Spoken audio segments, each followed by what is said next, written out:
I also need to get some spray guns too. The ones I had, I messed up, so I had to throw them away. So I'm gonna have to get it. I'm probably gonna get like a 60-gallon air compressor and then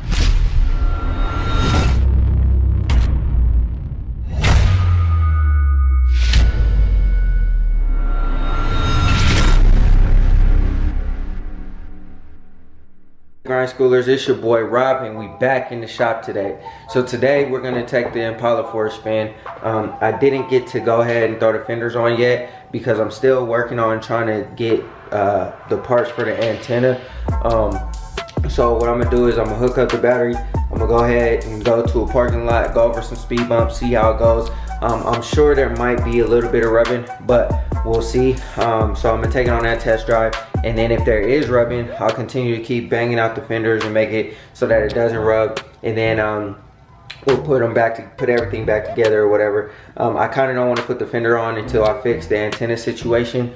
So I might have to go ahead and get a whole new antenna, and I'll tell you why in a second. But anyways, before we get started in this video, go ahead and hit that like button, hit that subscribe button, and hit that bell notification so you get a notification every single time we drop another video.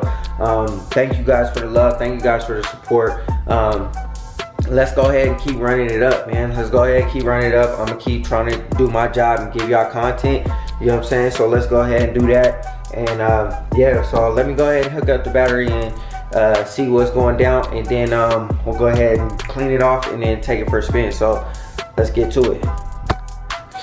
Alright y'all, so what ended up happening when I hook up the battery, this was contacting the metal, making it spark or whatever. I forgot that there's still power running through this. This is plugged into the stereo.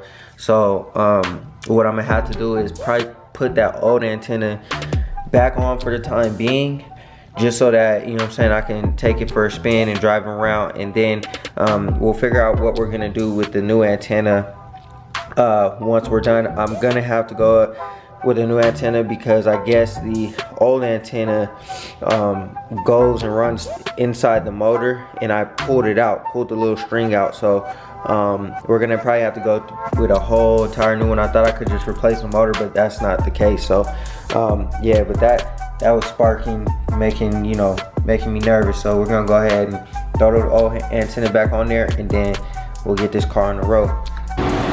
Alright, it don't look like it's rubbing at all. It still could use some banging out, but I'm like in the driveway or whatever. This thing's all the way like pretty much slammed on the ground. It don't look like it's gonna rub. We'll obviously have to see. Obviously it's rubbing back there. I should have bolted that down, but this thing is stupid low on the ground. So I'm gonna have to be careful with the new splitter that we put on here, because coming out the driveway is super duper low. But I'm gonna go ahead and take it real slow, take it for a spin. And alright, Grind Schoolers, I'm taking it real slow. So far so good, there's really no rubbing. And then also too, the fenders might pick themselves up a little bit once I'm this left side's rubbing. I just hit a nice decent sized bump. But as far as like turning and stuff, I don't have any issues turning. So and I still got that rear end issue. Obviously you could probably hear it because it's really loud, but other than that, there's no real huge issues or nothing like that. I am getting a little bit of rub as I hit like deeper bumps, but just general cruising, it seems to be pretty good. So I think what I'm gonna do is I'm gonna go ahead and just continue to bump that other fender out. I think it's the left side that's rubbing. And like I said, once I bolt the actual fender together, it should pick some of that up a little bit and get it off of the tire. But as far as everything else, it doesn't seem to be rubbing too bad. Like I said, it's real close to the tire. So we're gonna try to go ahead and knock out that left side a little bit just to see, and then, you know, go from there. But for the most part, everything is pretty good. Everything seems to be copacetic for now. I still need to get that rear end issue fixed because it's super loud and annoying, and it's kind of hard to hear what's going on with the front fenders or whatever. But by the looks of it, it looks like it should be okay. I think I'll set up the camera outside of the car and go over this little dip right here, and just to see on both sides what happens or whatever, just to throw it on the camera so I can actually see being outside of the car or whatever. I don't have another driver with me right now, so I'm gonna go ahead and have to do that. But yeah, let me set up the camera outside, and then I'll go back and forth and see exactly what's going on, and if it's like contacting the fender and where it's contacting the fender, and we'll keep moving. So yeah, let me go ahead and do that, and then I'll cut y'all back on in a second.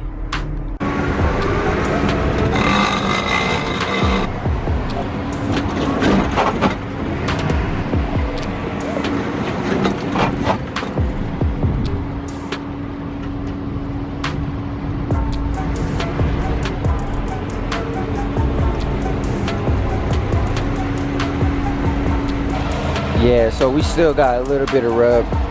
Like I said, I know for sure this side's rubbing, just because of the way this is like creased right here. So I'll continue to bang that out, and that's kind of the reason why I didn't put the fenders on yet, is just because of that fact. So we gotta continue to bang that one out, and then this one, I think it's pretty much good. It just needs to be bolted up, because it's not bolted up in there.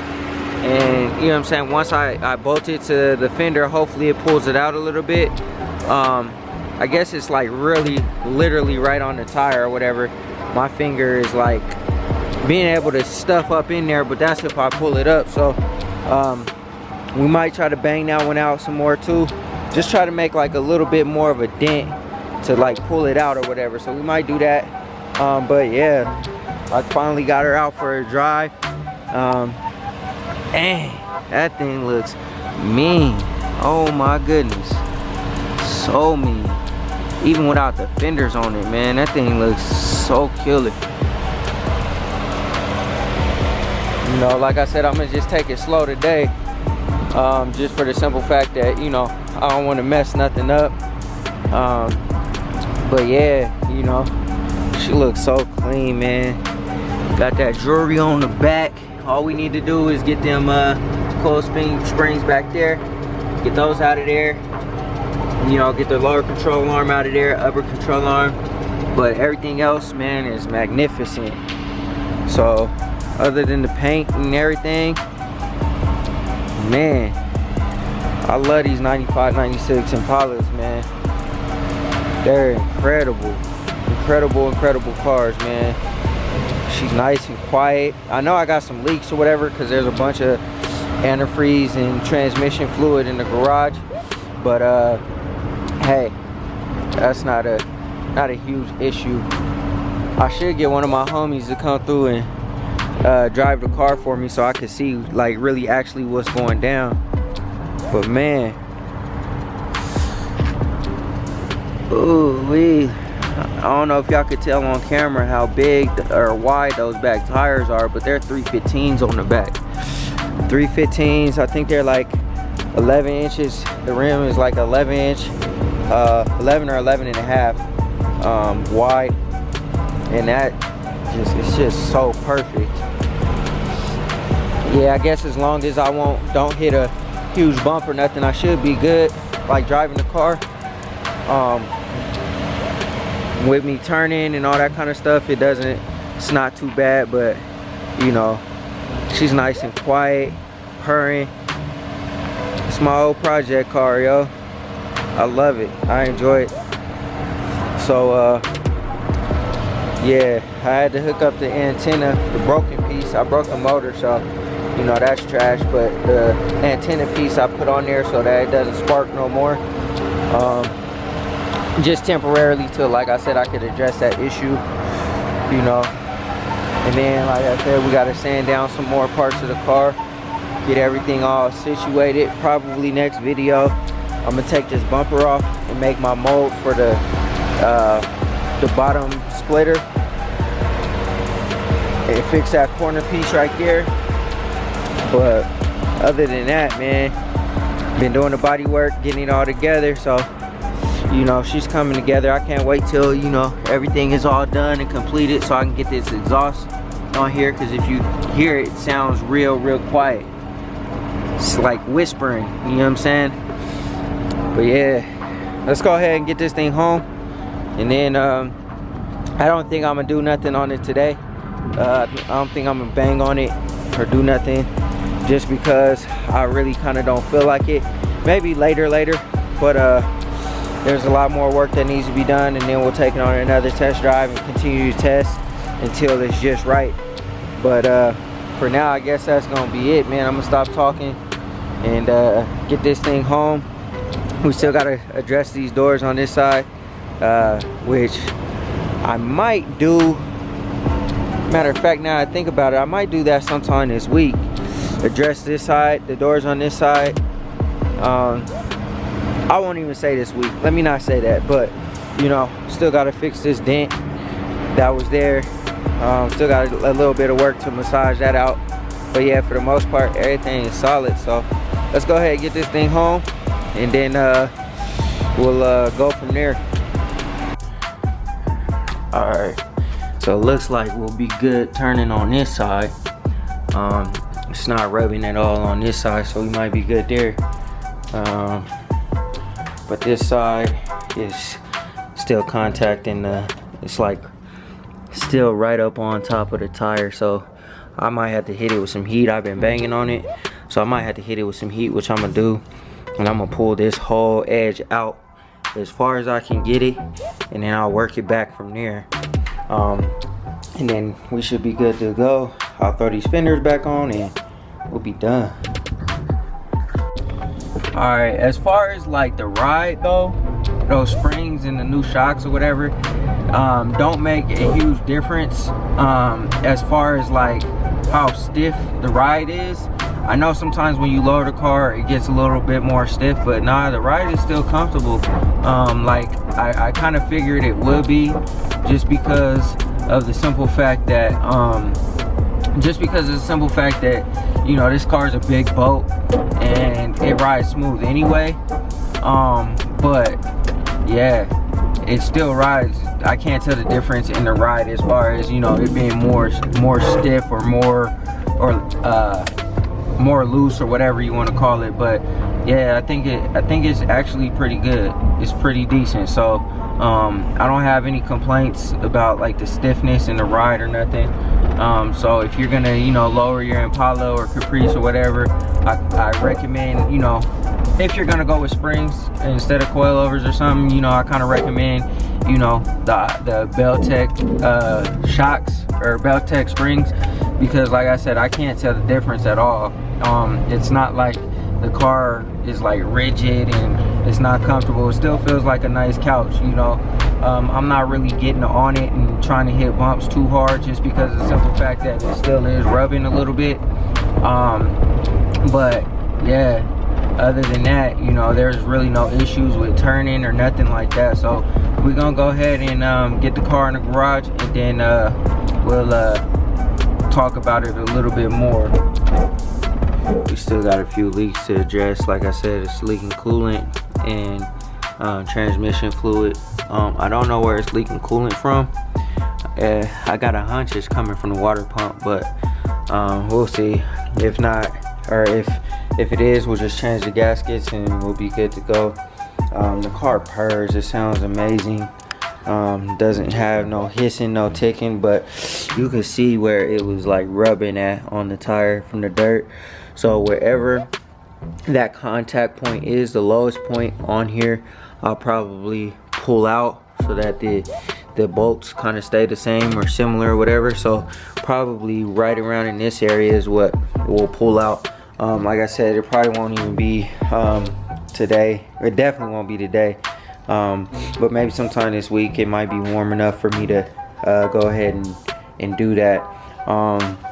Also too, I unhooked the battery so that I don't have the issue of it, you know, dying on me or whatever. And then so this doesn't be like sparking up and stuff like that. Also on this other side, it's the same situation. You can kind of see where the wheel comes in contact with the fender, so it's probably right up in here somewhere is where it's starting to rub at. So if we have to, we'll even cut this piece out, we'll even cut that piece out, and then, you know, like keep the same bolt holes or whatever. Even if we got to cut out even more, then that's fine. I'm comfortable with that because it's just an inner fender liner and it's not that big of a deal. So if we got to cut it, then we'll cut it, just so that we can alleviate some of that pressure from there or whatever. But yeah, so next time, stay tuned. I'm gonna go ahead and take this off, and I'm gonna make my mold for the splitter at the bottom, because I got something special going on with that, something custom that I'm gonna try to do and make nice. So we're gonna go ahead and get that taken care of, and then after that we'll put the fenders back on once we address that issue and that issue, and then we make the mold, and then yeah, we can continue to keep making progress on this car.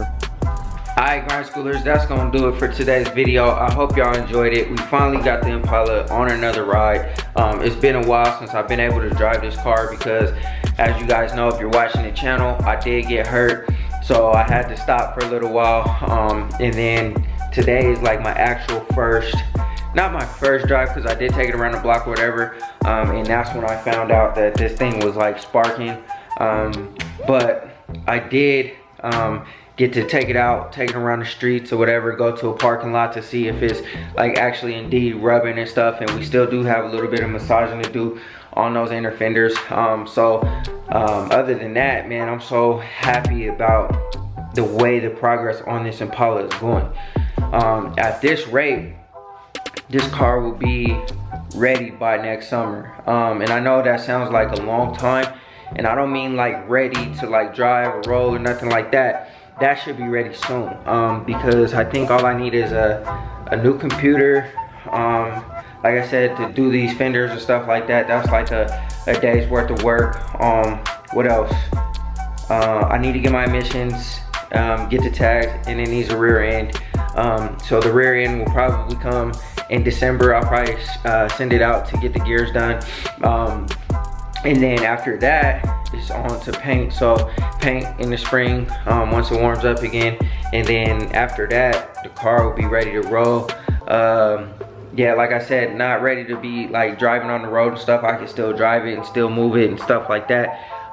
The car will be ready to drive officially after I get the rear gears done. So once that happens, the car is gonna be good to go, and then we'll just wait and work on paint in the future. But yeah, I'm so happy about the progress that I've made on this Impala.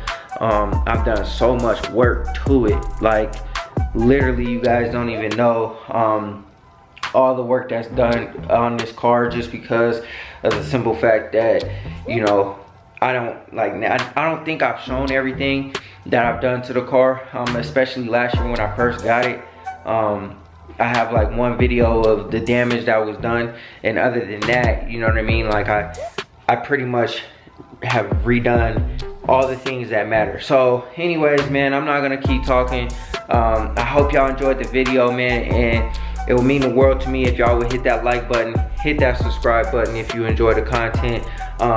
Share it with a friend that might enjoy it as well. And, you know, go ahead and comment down below what you think of the Impala and the build process as it's going right now. So, like I said, I'm gonna stop talking. Always remember, work hard so you can live free.